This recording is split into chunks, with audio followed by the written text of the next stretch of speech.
Opo, dati po akong Katoliko po, pero umalis na po ako sa pagdalo at ako po'y dumadalo po sa iba't ibang samahan po, pero wala po akong nakikitang tama. Ang tanong ko po, kung saan po makikita yung tamang samahan sa Diyos po, na talagang nakikita po ngayon sa Diyos, ugnayan po sa Diyos. O kapatid na Lynn, ang tamang sa Diyos yung nasa Biblia, walang iba.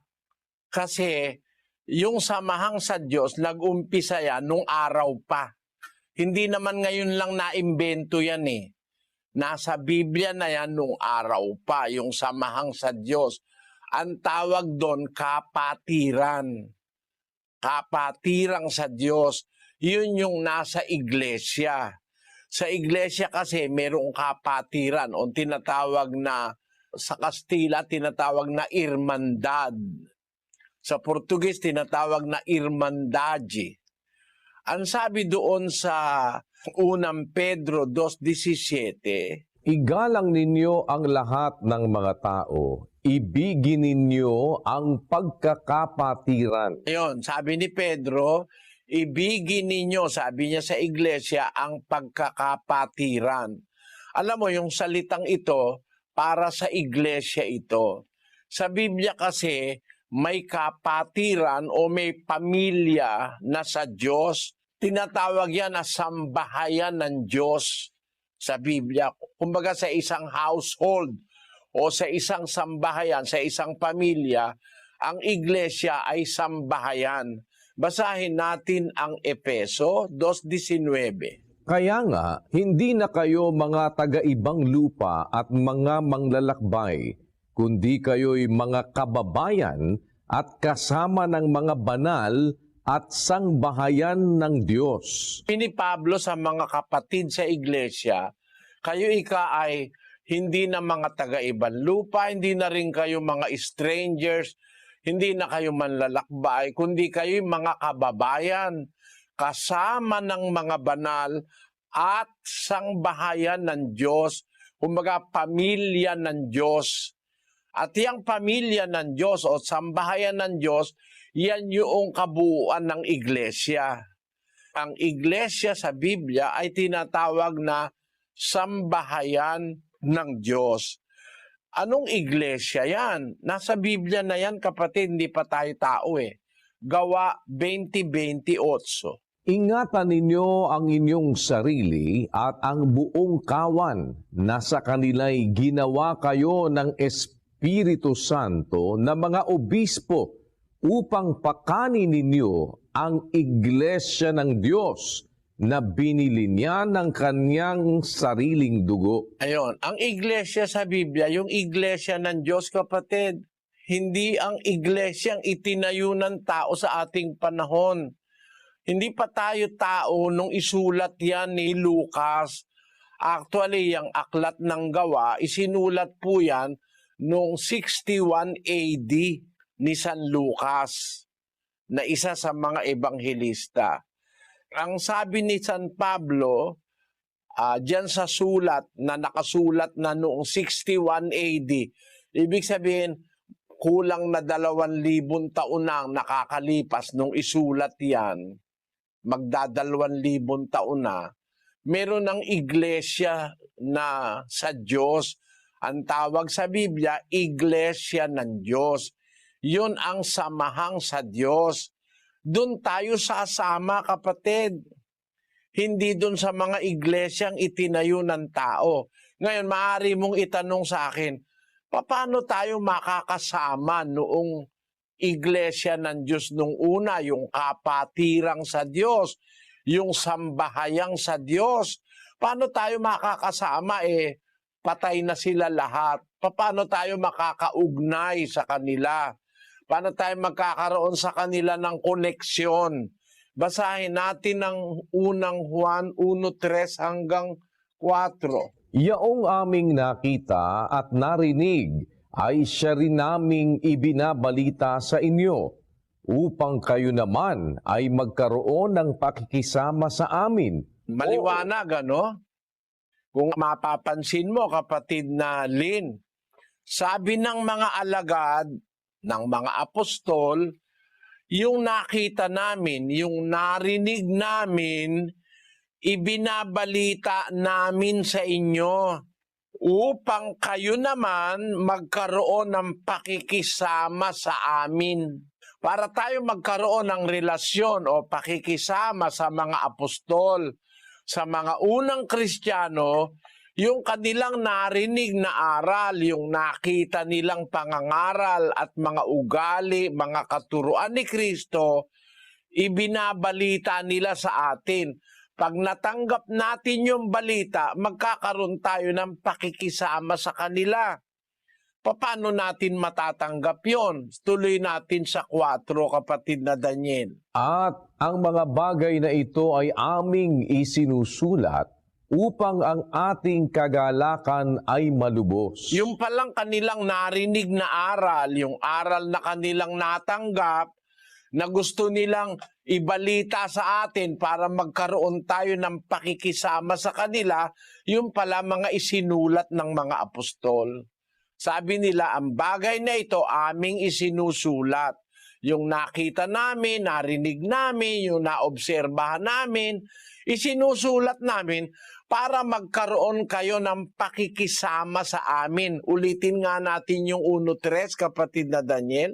Yaong aming nakita at narinig ay siya rin naming ibinabalita sa inyo upang kayo naman ay magkaroon ng pakikisama sa amin. Yun. Yung binabalita nila, na nakita nila, narinig nila, para tayo ay magkaroon ng pakikisama sa kanila, yun ang ibinabalita nila, yung kanilang nakita at narinig. At ang mga bagay, ang wikang ito ay aming isinusulat.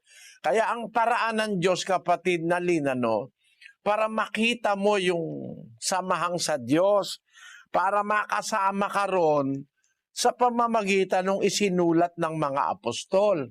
Kung matatanggap mo yon, magiging bahagi ka ng isang samahang umiral 2,000 taon na nakakalipas. At yon ay ipinagpauna ng mga alagad, ng mga apostol, na pagkatapos nila, mayroon pang mga tatawagin ng Diyos doon sa samahan na yon.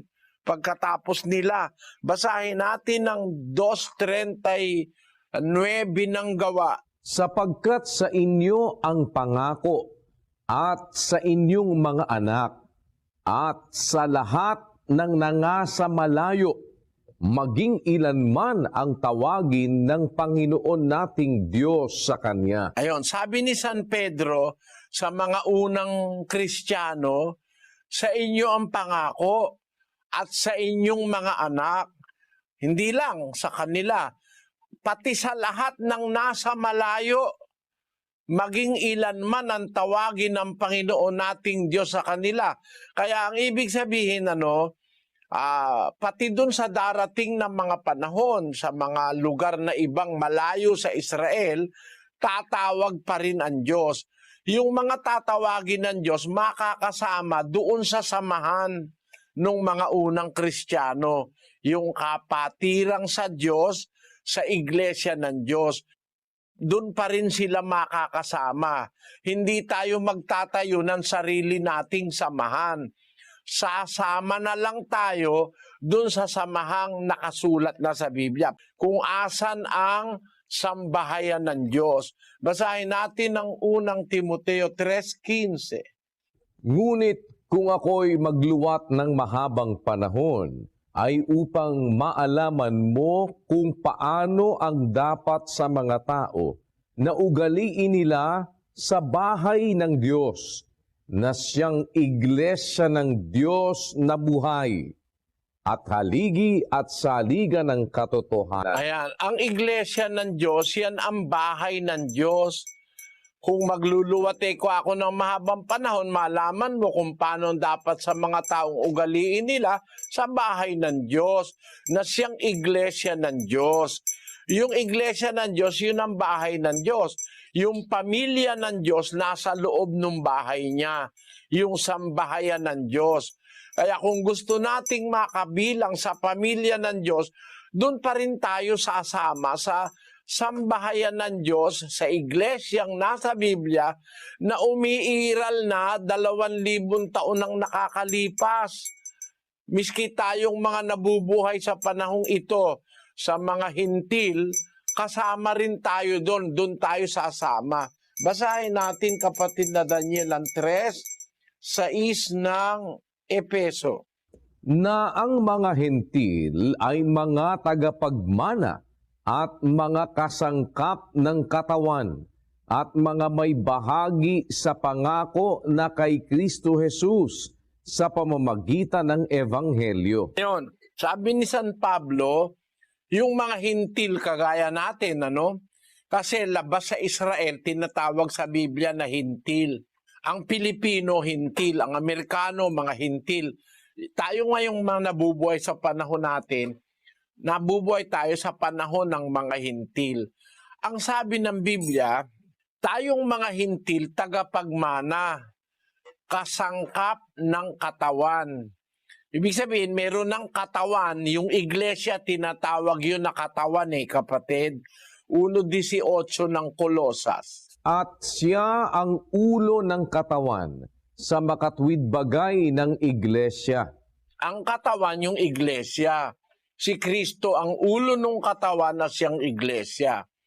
Sabi ni San Pablo, yung mga hintil, kagaya natin, ay kasangkap ng katawan.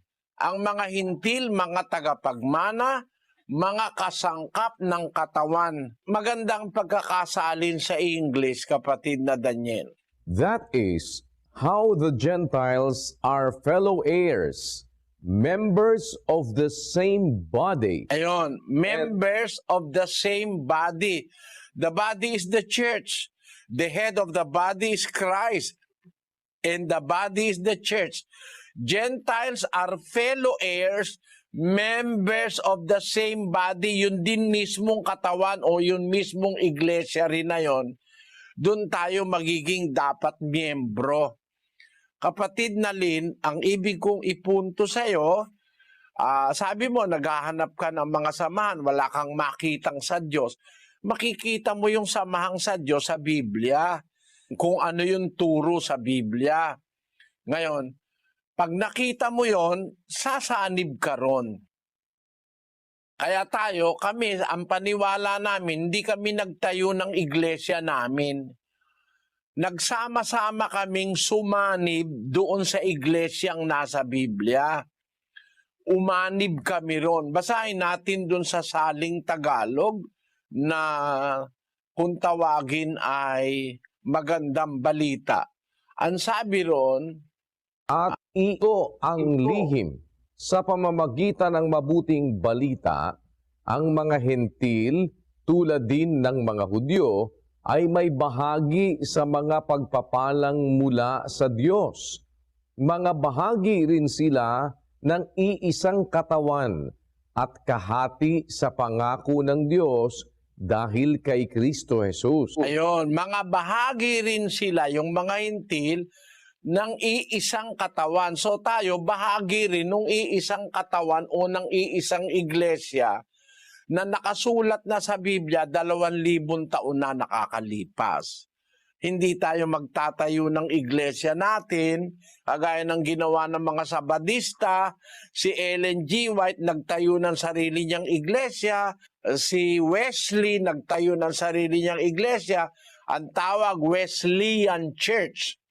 Si Luther nagtayo naman ng sarili niyang iglesia, ang tawag naman Lutheran Church. Sa Pilipinas, si Aglipay nagtayo naman ng sarili niyang iglesia, ang tawag naman Aglipayana, Iglesia Aglipayana. At yun namang taga-Roma, nagtayo ng kanilang sariling iglesia, ang tawag naman Iglesia Katolika, Apostolika Romana. Talagang mali lahat yan. Kanya-kanyang tayo Hindi naman tayo dapat magtayo. Meron ng iglesia sa Biblia, aanib na lang tayo ron. Magiging miyembro tayo ng iglesyang nasa Biblia. Kaya kung naghahanap ka talaga ng totoo, makakakita ka sa Biblia, kapatid. At yun ang nakita namin.